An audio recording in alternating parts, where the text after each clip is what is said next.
The motor car has been with us for over 100 years, and in that time some brands have come and gone and others have withstood the test of time.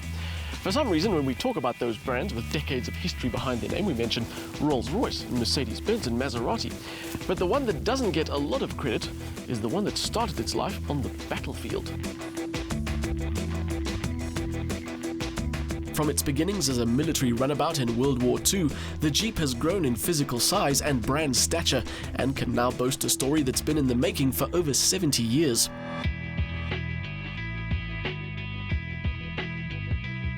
And in South Africa, it certainly has its fan base, and it sits somewhere in the middle of the sales rankings.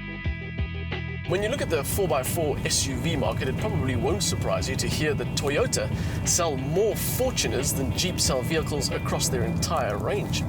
But using the same argument, there are more Jeeps sold than Range Rovers and Land Rovers combined. And I think that's because Jeep, for a while now, has realized something about this market.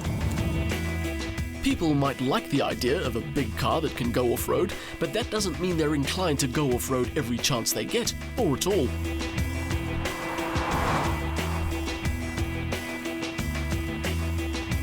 As a result, Jeep make SUVs like this Cherokee available as a two-wheel drive only. That means less R&D, fewer parts and a lower asking price without sacrificing any of its size-related appeal. You also lose some off-road ability, but that's okay because in the future, where this car is from, all the roads are tarred anyway. I'd love to know how Jeep's designers got this thing past the board because it is the most un-SUV looking SUV in the world. But it is a look that works. And that's a strange thing for me to say because at first I really didn't like it. But after spending some time with it, the Cherokee's wedged and rulebook destroying face has grown on me massively.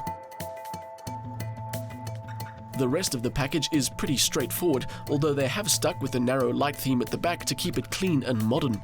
The stance and the clearances will still give it some off-road ability, although there is a lack of any body protection or adjustable suspension settings. The interior is just as surprising as the exterior, not because of the design, but because it's more upmarket than it's ever been.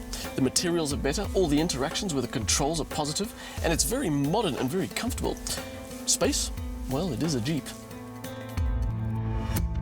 Space comes part of the package, even space where others haven't thought to put any. It may lack nice extras like a powered tailgate, but it's still a versatile cabin designed to carry as much stuff as possible. As if making a two-wheel drive Cherokee wasn't proof enough that Jeep are aiming this car at an exclusively on-road audience, the Comfort Focus spec is another bit of evidence. The touchscreen-based system includes Bluetooth and connections to just about every portable audio interface known to man. There's dual-zone climate control and cruise control, although the rear park assistance in our test car is an option. So, it's got looks that draw you in, eventually, and an interior that's comfortable and spacious and has nice toys. But unfortunately, all of that is undone a bit when you start to drive. And not because the 2.4-litre multi-air engine isn't the most exciting thing on the road, and not because the ride setup is uncomfortable, but because of the things in between. Let's talk about that motor quickly though. 4-cylinder, naturally aspirated, 130 kilowatts and 229 newton meters, and power delivery that is, at best, okay. As I alluded to, the suspension is pretty good, staying comfortable and never feeling wallowy, although the brakes could definitely do with more bite and feel. But then, there's the gearbox. Jeep are very proud of the fact that they've put a 9-speed automatic gearbox in here. Now, I'm going to put aside my argument that 9 gears is too many for a moment to focus on the problem at hand. In theory, a 9-speed gearbox is more efficient because less power is lost between the gear changes. It's also smoother and more refined because the steps between the gears themselves is smaller. That's the theory. In practice, the gearbox in this thing feels like it comes out of a Jeep from 15 years ago. I drove this car for a few days before reading any press stuff on it, and I was quite literally shocked when I read it had 9 gears.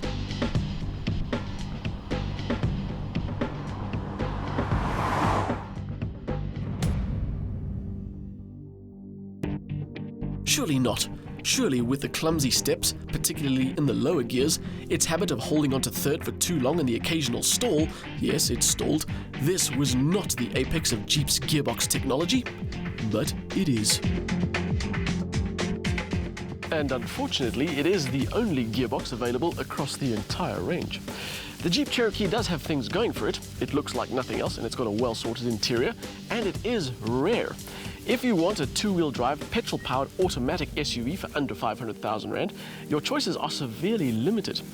But that shouldn't get in the way of your common sense, because there are much better drives on the market.